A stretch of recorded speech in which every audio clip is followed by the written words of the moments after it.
Grégory, recordman des Jeux Tout le monde a son mot à dire et Harry, a été éliminé du Grand Slam après 2 victoires. Il s'est confié à Télé Loisirs sur cette nouvelle participation, ce qu'il a fait de ses gains et ses prochains objectifs en matière de jeux télé. Son expérience dans de nombreux jeux télé n'a pas suffi. Grégory, champion du Grand Slam depuis le dimanche 15 janvier a été éliminé après seulement 2 victoires et 12 000 € de gains.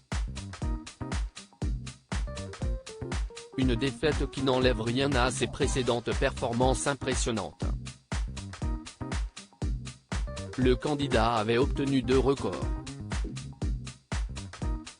D'abord lors de sa participation au jeu Harry lors duquel, cet auto-entrepreneur en soutien scolaire avait cumulé 73 participations pour une cagnotte record de 41 200 €.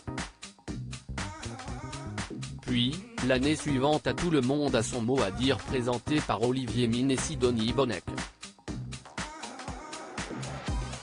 Il avait alors remporté 83 émissions avec 214 600 € de gains.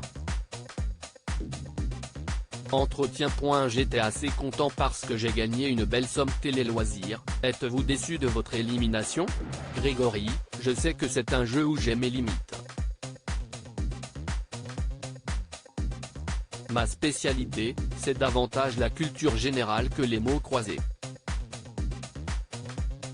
J'étais assez content au final parce que j'ai gagné une belle somme dans un jeu qui n'est pas un point fort pour moi. Vous avez participé à Slam pour vous Challenger? Bien sûr, les jeux télé sont devenus une passion alors quand on me propose un jeu avec une base culturelle, j'y vais. Apprendre des choses au quotidien, c'est ma passion numéro 1 dans la vie.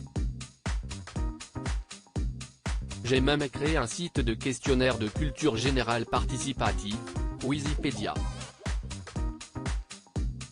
Comment se sont passées les retrouvailles avec Cyril Ferraud? C'est un animateur qui arrive à mettre à l'aise facilement les candidats alors ce sont toujours des moments agréables sur le plateau.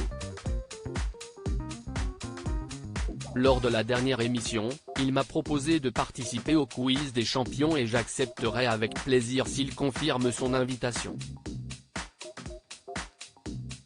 Aviez-vous révisé avant votre participation?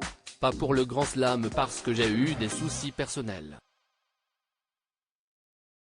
J'y suis allé un peu avec les mains des poches mais je connaissais bien le jeu.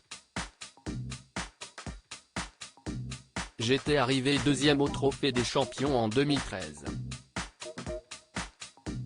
C'est un jeu où il est difficile de durer. Que pensez-vous du parcours d'Enzo? Il a réalisé une grosse performance. C'est un jeu où il est difficile de durer parce que le champion n'a aucun avantage sur les autres. Je ne le connais pas personnellement mais je me reconnais dans son côté organisé dans les révisions et sa passion pour les jeux.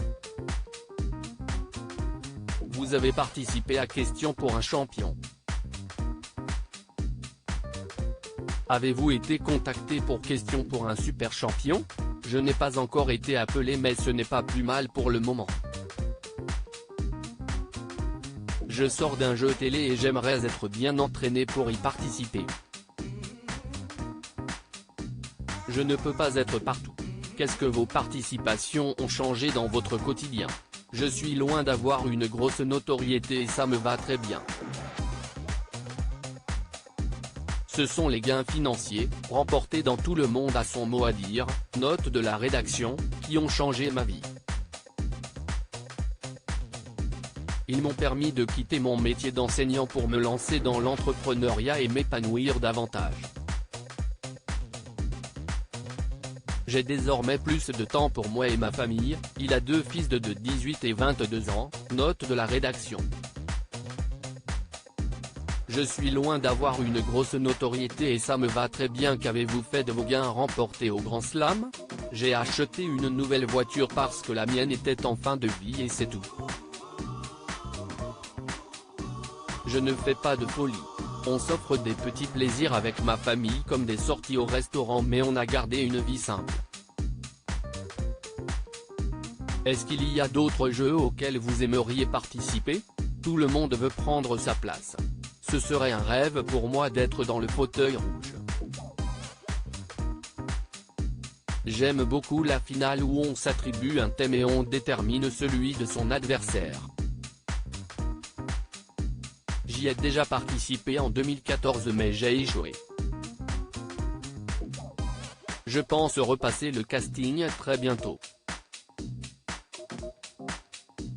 À lire aussi le quiz des champions, que devient Enzo, le plus grand champion de slam?